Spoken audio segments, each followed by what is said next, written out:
So Aaron, I know you were at AT&T prior to doing this. What were you making before? On a good month, 4 to 5,000 on average, depending on the sales and like the commission goals that I would hit. But annually, maybe around like 50 to 70,000, depending on how the year went. So What did you get? What did you already get deposited this month? this month, I've technically deposited around like 7 to 10,000, So you made way more than what you were doing. significantly, especially in like a shorter amount of time too. That's crazy. When you first got in the business, you were obviously a lot different. Tell me more or less like what type of agent were you when you first walked into how you are now? I would say, the biggest thing was that I was definitely a sponge in like every aspect. I wanted to absorb all the knowledge that I could, especially from my mentor on. He's definitely a good person to keep in your ring at all times, especially in this business. He basically told me that the only way that you'll be successful in this business is if you put in all the work, you actually show up every single day with intention. Well, obviously you didn't come in swinging. What changed from obviously you weren't the greatest agent to now you're honestly probably the top guy as of now. What's the difference between the two? It was definitely a lot of like self-belief for sure.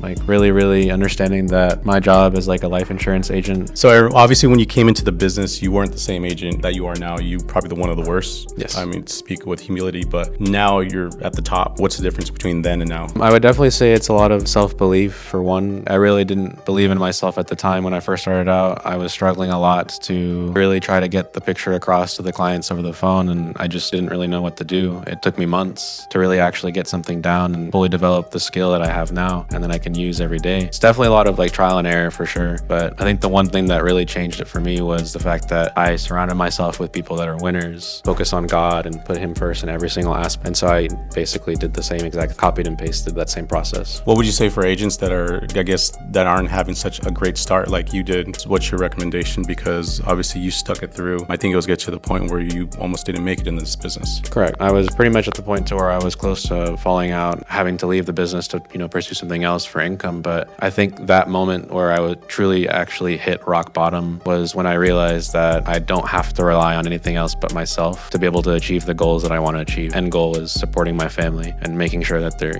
financially well off in that sense. But I would definitely say, it's more so the fact that having that right mindset for sure, people in your corner that you can trust that not only call you out when you're doing something incorrectly, but do it with purpose to where they want to see you grow and become the best version of yourself, because you owe it to everyone else that cares about you. So you'd obviously say it's the culture that we have, keeping up the standard where we don't allow people cutting shortcuts and watering down process, things like that. Even the negative mindset, it's so damn infectious, like really bad, energy that just spreads like a virus throughout the entire office. And it really impacts a lot of the newer agents that I see nowadays too, because one, kind of do get yelled at over the phone pretty much all the time. But on the flip side, that 10% of the people that we actually talk to that need this coverage, that we're actively seeking for, information on this, we help their families and make sure that they're protected. What would you say is the biggest thing you've learned about yourself from being in this type of sales in comparison to, obviously, because I worked at Verizon, it's not the same sales, for sure. Definitely, it takes away the aspect of actually being in front of somebody and really getting to know someone in person, because it's a whole different ballgame when you're on the phone with somebody. They can't see you, you can't see them. The only thing that you have in terms of like ammunition is your voice and their voice and what your real intentions are for that phone call, I guess, if that makes sense. At the end of the day, us being life insurance agents, I would definitely say that the best foot forward is always making sure that you're focusing on the client's needs and not your own. Because at the end of the day, that money will come. Trust me, it's just making sure that you always put that best foot forward. For the guy that's on the fence of